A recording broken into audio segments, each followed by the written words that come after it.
Dans cette vidéo, je vais te montrer comment créer un mur transparent arrondi sur l'UEFN comme celui-ci pour ta map, un mur parfaitement adapté au format de ta map. Avant de commencer, si tu as envie d'en apprendre plus sur l'UEFN, n'oublie pas de t'abonner et de liker cette vidéo. C'est parti. Ok les gars, on va passer sur le mur arrondi. Donc comment le faire les frérots? On va d'abord aller ici dans modélisation et on va prendre une boîte qu'on va placer juste là. Et la boîte du coup, faudra la mettre aux bonnes dimensions. Donc profondeur et largeur, je vais mettre peut-être tout ça, non? Largeur, on part sur quoi? Attendez, je vais le rapprocher un peu. Là on va dire qu'il va atteindre à peu près cette limite là. Donc là je prends mes repères avec le sol ici. Et après on va décaler un peu plus là-bas. Un repère à peu près comme ça. Je pense qu'on est bien. Je vois un peu la taille. Je vois qu'il est un petit peu trop grand peut-être. Je vais essayer de le mettre en vrai en profondeur. Ok, largeur je vais peut-être mettre 900. Peut-être c'est bien 900. Je pense même à 850 par là. On va tester 900 pouvoir. Là tu le prends, tu le replaces, tu mets vraiment aux dimensions que tu veux. Si c'est pas 900, j'ai resté sur 900. Ok, mais là 900, de toute façon là tu as les dimensions ici. Mais après tu peux les changer manuellement dans les détails par la suite. Donc ton cube vraiment tu le places pas où tu veux hein, par rapport aux limites, tu le places comme tu veux. Là en fait je l'ai placé comme ça me permet de bien calculer avec les limites ici. Et les limites là-bas. Et après on va faire l'arrondi dans le coin. Maintenant que j'ai ça là, ce que je vais faire c'est que je vais bien placer. Donc en vrai je vais déjà le poser. Donc là on a static mesh, je vois tous les paramètres. Ensuite je vais cliquer ici. Créer une boîte, donc là on crée la boîte et après je vais décaler sur transformer juste là. Ensuite on va faire modifier le pivot point pour que je le prenne d'ici pour le décaler jusqu'au bout là-bas. Donc le pivot point, en vrai je vais mettre quoi? On a un right ici. Voilà, je vais prendre là et puis je vais le mettre vraiment sur les côtés. Donc ça on a vu dans le dernier tuto, hein, tu peux centrer, etc. T'as pas mal de paramètres. Moi j'en ai pris un pour faire un placement de base et après je le décale vraiment je veux. Donc à peu près ici, t'as pas besoin d'être trop précis non plus, en vrai ça va je pense. Donc là on le cale à peu près là, je fais accepter et après avoir fait accepter, je vais pouvoir donc déplacer avec ce que j'ai ici. Donc alors ça va être quel axe? Voilà, c'est lui, donc avec le bleu du coup. Donc toi peut-être que ce sera le rouge, voilà, on ne sait pas. Ça va dépendre du coup de la position de ton sol. Et du coup juste ajuste et puis voilà. Donc là on va juste prendre ça. Et là on décale. Ok, donc là on a un petit placement de base. Voilà, il va de là-bas jusqu'à ici. Ensuite je vais lui mettre sa hauteur. Donc on va lui définir une hauteur. Donc moi j'ai tous mes éléments déjà placés parce que j'avais un autre mur avant. Là on va définir sa hauteur. C'est que j'ai oublié de définir sa hauteur lorsque je l'ai créé initialement. Mais c'est pas grave, on peut toujours définir ici avec le vert. Donc tu le fais monter. Je pense que je vais donner une petite hauteur qui va tirer à peu près là. Bon moi je prends juste mon écran ici, là, cette limite là comme règle on va dire pour calculer. Donc je vais le faire monter jusque là à peu près. Voilà, approximativement. Et là je pense qu'on est bien. Ah oui effectivement, du coup tu vas voir il va le faire monter un petit peu mal. Puisque du coup le pivot point il est en haut là. Donc après on va le rechanger effectivement. Comme ça j'aurais pas besoin de le replacer. Donc on va retourner ici, modifier le pivot. Et je vais mettre bottom. Donc là on met le pivot point en bas en fait. Ok. Là je fais accepter. Ok ouais je crois qu'il est bien en bas. Ensuite on va juste faire monter ici avec le vert. Et là tu vois donc ça fait juste monter, ça fait pas de descendre comme ça l'avait fait juste avant. Donc là on va juste le faire monter, on va lui donner quoi comme hauteur à peu près. Je pense qu'on va aller approximativement là comme ça, je pense qu'on est bien. Voilà, ça devrait tout couvrir là. Ensuite une fois qu'on a ça, là on est bon pour la première partie. Alors après du coup il faudra peut-être que je le mette en back. Ouais je vais le mettre en back juste à ce niveau là. On va remodifier encore le pivot. On a quoi? Bottom, top, left, right. Ah, c'était right, voilà. En fait, j'ai envie qu'il soit bien vers la gauche comme ça. Après, je pourrais bien placer mon truc. Donc là, je vais le placer ici. On va faire accepter. Et après, il va falloir dupliquer donc ça. Donc pour le dupliquer, voilà, je vais juste le prendre. Là, je le déplace. Ensuite, on va le replacer par-dessus ça. Donc là, on va faire Shift, clic droit ici pour copier tous les paramètres de translation. On clique sur l'autre, Shift, clic gauche ici. Ça va faire un copier-coller de tout. Et là maintenant on va pouvoir donc gérer un peu la hauteur déjà. Donc je vais l'augmenter, il faut que ça dépasse. On va le faire monter comme ça. Et après là on va baisser du coup. Cette partie c'est le bleu je crois. Voilà. On va le baisser pour lui donner à peu près l'épaisseur du contour qu'on veut. Donc là c'est comme ça. Alors on va venir. Attends, c'est le bleu on a dit. Ok. En vrai si je lui mets 3 je pense que ça a l'air d'être bien 3. Ah non 3 c'est. Ouais. Non c'est pas bon. 3 points quoi 3.308 hein, ça c'est bien là on dirait. Ah, je vais donner ça à peu près. Et après, on va juste décaler pour essayer de le faire correspondre au contour qu'on vient de mettre, à 3,08. On va essayer de lui mettre à peu près la même épaisseur. Alors, décaler 2 crans. Là, ça a l'air d'être bien là. Là, ça a l'air d'avoir la bonne épaisseur. On va peut-être remonter très légèrement encore. Non, là, je pense que c'est un peu trop fin, je sais pas. Ouais, c'est un petit peu trop fin. On va reprendre d'un seul cran. Alors, on fait glisser très légèrement. Ok, on a quelque chose d'assez fin. Donc là, une fois qu'on a ça, du coup, il faut vraiment que ça dépasse en fait. Donc là, ici, ça dépasse en haut, ça dépasse en bas et ça dépasse l'intérieur ici. Comme ça, ce qu'on va faire, c'est qu'on va couper tout ce qu'il y aura à l'intérieur. Donc là, on valide, c'est bon. T'as rien besoin de cliquer sur quoi que ce soit. Donc ensuite, tu valides du coup sur, c'est où? Modélisation, ici. Modélisation de forme. tu cliques sur le premier, ou en fait peu importe, tu cliques sur l'un. Ensuite, tu laisses ton doigt appuyer sur contrôle, tu cliques sur l'autre, tu sélectionnes les deux. Et après, tu vas cliquer ici sur booléen. Voilà. Et quand tu fais booléen, voilà, ça te coupe du coup tout ce qui est à l'intérieur. Donc après, tu as différentes options de booléen. Tu as opération, donc différence A moins B, B moins A, tu as vu, ça t'inverse en fait. Du coup, ça te crée plutôt cette forme. Tu as intersection, ça coupe tout ce qui dépasse du coup. Et ensuite, tu as union, donc ça garde les deux, mais ça les fusionne en gros. Bon, si tu veux fusionner des éléments, en vrai, franchement, vaut mieux faire... Attends, on va annuler ici. Si tu veux fusionner des éléments, vaut mieux aller dans transformation, tu fais fusionner, c'est beaucoup mieux, je trouve. Mais sinon, bah, tu as ménage union ici. Et nous, on va faire... Alors non, c'est pas ça que je vais faire. Voilà, tu sélectionnes les deux, je vais dire. Voilà, tac. Modélisation booléen. Voilà. Et là, tu vas faire différence A-B. Donc, tu fais vraiment selon ce que toi, tu as sélectionné. Par exemple, là, je fais A-B, mais si je sélectionne lui et l'autre, si je fais booléen, ça inverse. Donc, c'est vraiment en fonction du premier que tu as sélectionné. Je crois que c'est le premier moins le deuxième, du coup, A-B. Donc peu importe, voilà, tu fais comme ça. Ensuite, du coup, bah, tu fais accepter. Voilà. Et là, c'est bon. On a pu couper tout ce qui est à l'intérieur. Maintenant, ce qu'on va faire, c'est qu'on va faire donc, des arrondis ici et à ce niveau-là aussi. Là, ça va être vraiment dans la partie compliquée. Donc là, maintenant, pour faire tes arrondis, tu vas aller dans modification de polygroupe. Je sais pas du tout si ça va fonctionner du premier coup. On va tester. On sélectionne lui. Ensuite, lui, donc, pour sélectionner plusieurs des éléments, tu appuies sur le premier. Ensuite, tu laisses ton doigt appuyer sur Shift ou Maj. Et tu cliques sur le deuxième, ça combine les sélections. Alors est-ce que là il va fonctionner? Ah non, même pas, c'est pas que celui-là que je vais prendre. Je vais plutôt prendre plus, je vais dire les arêtes, voilà. Cette arête là, avec ensuite cette arête là pour faire les arrondis ici. On va faire les arrondis sur les bords là. Je prends ces deux arêtes là. Et là sur l'arête, ici modification des arêtes, je vais faire bevel. Ah, il a l'air de faire un bon truc, on va voir ce que ça donne. Donc là on va augmenter. Non, du coup il est bugué, donc il va falloir résoudre ce bug. Là on va augmenter, voilà, on lui donne un petit contour, on le mettra à 10 je pense, c'est bien. Rondeur comme ça, la rondeur je vais l'ajuster après, je vais voir ce que je vais mettre vraiment. Là on est sur du 100, si je mets 200 il met quoi? Oui, il tourne un peu trop, je vais mettre plutôt peut-être 80 voilà. Donc ça pareil, hein, ces paramètres là on les a vus dans le précédent tutoriel. Là en fait, comme tu vois, on a un arrondi ici, et là tu as quelque chose qui dépasse, tu as une sorte de, je sais pas, un truc bizarre. Je vais faire un premier test, je vais le valider comme ça. Je vais ensuite cliquer ici. Et là je vais faire retriangulate. Ouais, donc ça me fait pas ce que je veux. Du coup il faudra qu'on fasse, mais qu'on contourne un petit peu ce problème. Donc là on va faire annuler, on va le faire monter. Voilà. Modification de polygroupe, on clique dessus. Je testais ça. Lui qu'est-ce qu'il va me donner? Du par... non. Lui pareil là. Qu'est-ce qu'il va me donner? Ok, go faire un autre test.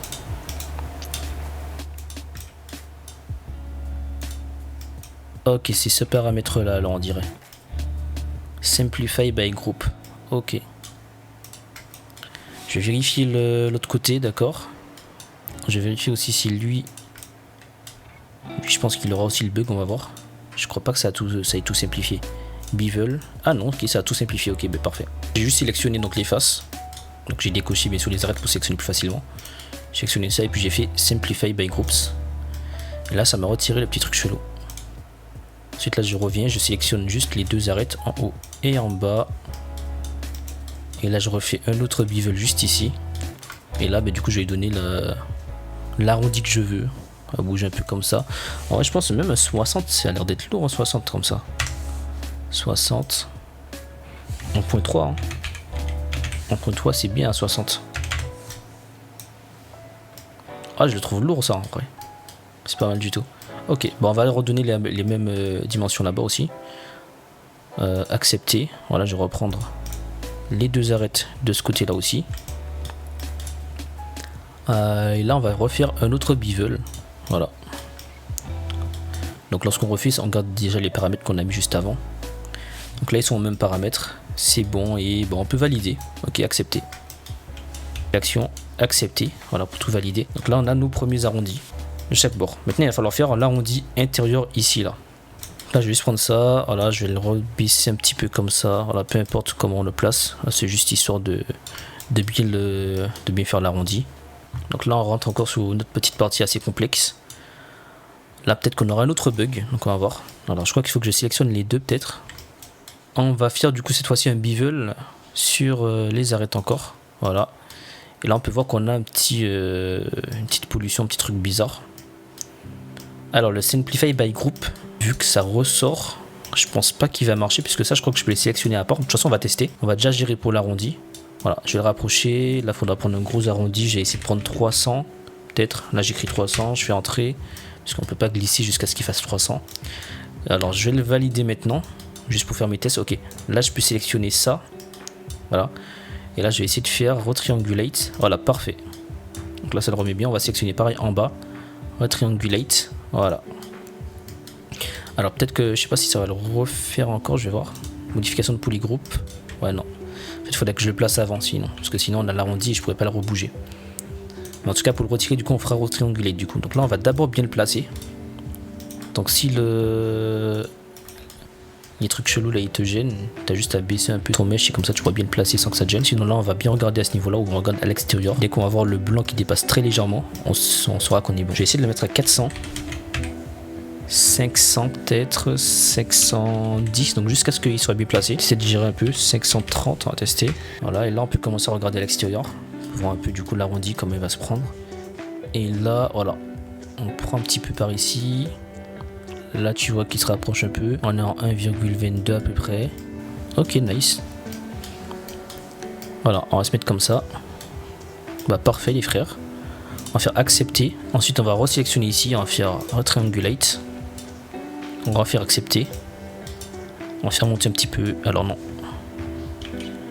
Voilà. Voilà, parfait.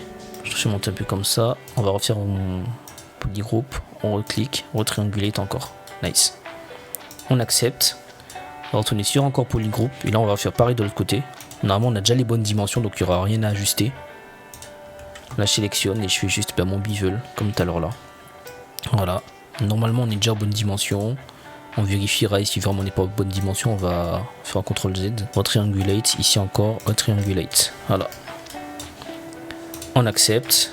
Là on peut baisser. Ah, il a encore bougé. Voilà. On resélectionne ici, voilà. Et là on descend. On vérifie qu'on soit bien placé. Voilà, on a l'arrondi ici. Et ici aussi. Parfait. Là on est good. Alors, en termes de hauteur, je pense que je pourrais même le faire monter encore un peu par contre. Bon, je vais le faire monter un tout petit peu. Ok, sur le boolean, voilà. Je vais juste le prendre un petit peu. Hein. Je réfléchis s'il n'y a pas de déformation. Non, il n'y aura pas de déformation, c'est good. Ok. Faire monter juste comme ça là. Bon, je vais faire respecter ce niveau là ici. Je vais mettre en 1.2. Voilà. Dans l'idéal, c'est déjà bien le placer avant, c'est que j'avais pas vérifié. Mais là, ça change rien, c'est bon. 1.1 alors peut-être. Ouais, 1.1 ça a l'air d'être clean. Ouais, c'est clean. Là, tant que j'ai pas fait le contour, ça change rien. Faut l'ajuster avant le contour, sinon on est un peu dans la merde. Si on le fait après, parce que ça va déformer le contour. Bah après, il y a d'autres techniques pour faire, mais bon, par la suite, tu auras ça à bien replacer, du coup, puisqu'il est un peu comme ça. Donc là, on va maintenant faire le contour, du coup, de ton mur transparent. Donc là, pareil, on reclique ici, on sélectionne tout, on va faire modification de polygroupe. Et là, maintenant, il va falloir fusionner toutes tes faces. Donc là, tu vas sélectionner chacune des faces que tu as. Voilà, ici. Donc Shift, clic gauche à chaque fois. Et après, tu fais merge pour toutes les fusionner. Pareil ici. Shift, clic gauche. Shift, clic gauche. Shift, clic gauche encore. Et voilà. Et après, tu refais un merge. Okay. Donc là, on fusionne tout. Voilà. Donc là, on a la première face. On a une deuxième face. Là, on est clean. Donc tu cliques sur des deux faces directement, donc la première, la deuxième. Et après là on va cliquer sur Inset juste ici.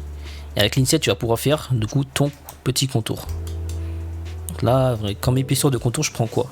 Et tu prends vraiment l'épaisseur que tu veux. Moi je pense que je vais peut-être prendre ça. Ça a l'air bien. À peu près comme ça là. Elle est bien l'épaisseur les gars, non? Je pense que c'est bien comme ça. Là on fait accepter maintenant. Ok, nice. Alors maintenant qu'on a fait ça, on va venir séparer tes fonds du contour. Donc on va refaire encore polygroupe. On va sélectionner juste les deux faces, donc la première, la deuxième. Et pour les deux faces, on va faire disconnect ici. Donc là je fais disconnect. Ensuite on fait accepter. Et ensuite tu vas aller dans transformer ici. Et là tu fais split. Et là tu peux voir du coup que les deux faces elles sont en vert. Et ton contour il est en rose. Donc là ça va séparer tes deux éléments. Donc split, from input, transfert matériaux, voilà, donc ça c'est bon. Tu vas faire accepter, voilà. Et là du coup, ici tu vois que tu as ton contour, boolean 1, boolean 0 c'est ta face. enfin à l'intérieur quoi. Là ce qui est beau c'est que maintenant tu vas pouvoir configurer tes matériaux. Là si ici je vais mettre un contour lumineux, je sais pas, je prends, voilà, je crée mon petit matériau. Donc shift clic droit, tu vas voir comment créer le matériau, donc pareil c'est dispo dans le dernier tutoriel. Sinon là tu rajoutes juste une couleur avec une intensité, un multiply et tu mets sur couleur émissive, et ça là ça doit être en translucent et unlit. T'as pas forcément besoin de translucent, tu peux aussi mettre opaque, ça marche aussi. Tu mets ce que tu veux, voilà, tu mets la couleur que tu veux. Moi je vais rester sur ce blanc là, ça on aura un contour lumineux aussi sur le mur. Voilà, et là on cale ici. Donc soit tu mets un contour lumineux, tu mets vraiment ce que tu veux. Tu peux mettre, on a quoi encore? Mais tu peux mettre du white tout simplement. Tu tapes white et là tu as white flat. Voilà. Voilà, tu peux voir ce que tu veux. Moi j'ai bien envie de rester sur le contour lumineux, donc je vais le mettre. Et ici bah, tu pourras mettre ton fond transparent. Donc moi j'en ai créé un trans dark. Voilà, donc pareil, voici. Bah, j'ai mis quoi? J'ai mis de l'émissive, de l'opacité, color. On va juste voir le parent. Clic droit, trouver le parent. Voilà, c'est translucent matte. Voici ce que j'ai mis pour faire la transparence, tout simplement. Transparence émissive. Voilà, si tu veux les reproduire, si tu t'y connais pas trop en matériaux, voilà, tu peux le faire comme ça. Bien sûr, du coup, attends, dans les petits points. Sur ici, tu vas le mettre en translucent par exemple, en transparent. Ça, c'est important. Bah, juste mettre ça en transparent. Et après, du coup, bah, tu crées ta couleur. Émissive, en vrai, t'as même pas besoin. Tu peux juste créer la couleur. Tu connectes dans couleur de base et opacité. Bah, tu mets sur 0,3 ou 0 comme tu veux. Ça, c'est vraiment un truc en plus que j'avais mis. Je l'ai mis à 0 du coup pour ne pas l'utiliser. Donc là, ensuite, on a trans dark. Voilà, émissif j'ai laissé à 0, opacité j'ai mis à 0.3 et la couleur j'ai mis un petit bleu, alors, tu mets la couleur que tu veux pour faire le fond transparent. On valide, là je clique dessus, je clique ensuite ici au milieu et là je le rajoute comme ça ici, et voilà, on a notre petit mur avec le fond transparent et le contour lumineux. On a pu créer directement en full 3D sur l'UEFN. Ok les frérots, donc là on est bon pour le moment, je crois qu'on est tout bon, hein. On va faire un test du coup. Tac, on valide ça. Là on a notre arrondi. Bah après il faudra juste bien placer, t'as juste à placer tes éléments. Si tu veux pouvoir bien les placer. Ah oui voilà. Alors voilà. Là je sais pas si vous voyez les gars. Quand t'es loin c'est sombre. Quand tu te rapproches t'as des éléments qui s'éclaircissent. Voilà. Alors pour contrer ce bug, enfin, c'est pas vraiment un bug, hein, c'est juste une configuration. Tu vas aller dans ton matériau. Bah en fait c'est quoi, on va même le fusionner avant de faire ça et je vais te montrer juste après. Donc là maintenant on a deux matériaux séparés, on va les mettre en un seul. Comme ça on va moins s'encombrer. Donc tu sélectionnes boolean 0, boolean 1, on va retourner sur modélisation. Et là maintenant dans transform ici, on va faire fusionner. Et là non, je vais le mettre voilà, curve wall trans, voilà, translucent. Curve wall trans, voilà, je l'ai appelé comme ça. Nouvel objet, static mesh. Et delete inputs pour supprimer les entrées, parce qu'on n'a pas besoin, on va en créer un tout nouveau, voilà. Et là on a curve wall trans, donc là tu as un seul élément, voilà, là si tu viens là, tac, t'en as qu'un seul, tu cliques sur un seul, tu bouges, voilà, t'en as qu'un seul qui se déplace. Par contre tu as toujours tes deux matériaux séparés, donc tu as le matériau du fond et le matériau du contour.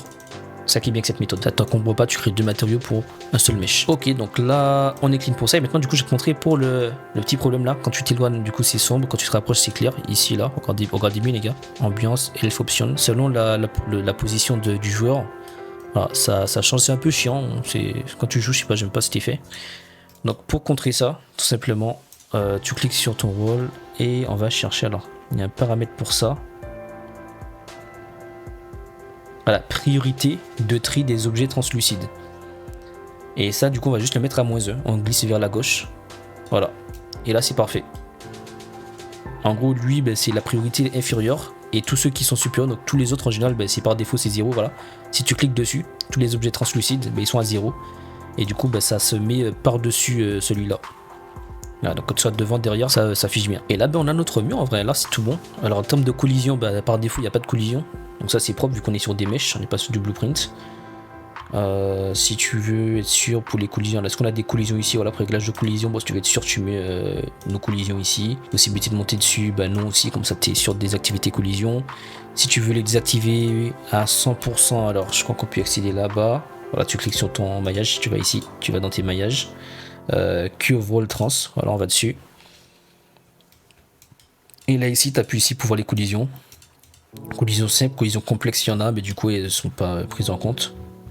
Mais tu peux quand même les activer. Alors est-ce qu'on peut? Non, même pas. Mais il faudra juste les activer ici. Voilà, tu mets ton no collision.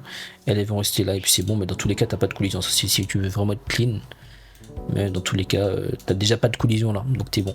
Et voilà, tu sais maintenant créer ton propre mur arrondi directement sur l'UEFN. Dans la prochaine vidéo, je vais t'apprendre les bases du VRS pour te permettre de dépasser les limites de l'UEFN. Alors n'oublie pas de t'abonner pour ne rien rater et à mettre le code NICA97K dans la boutique Fortnite pour me soutenir. Merci énormément à tous ceux qui le feront.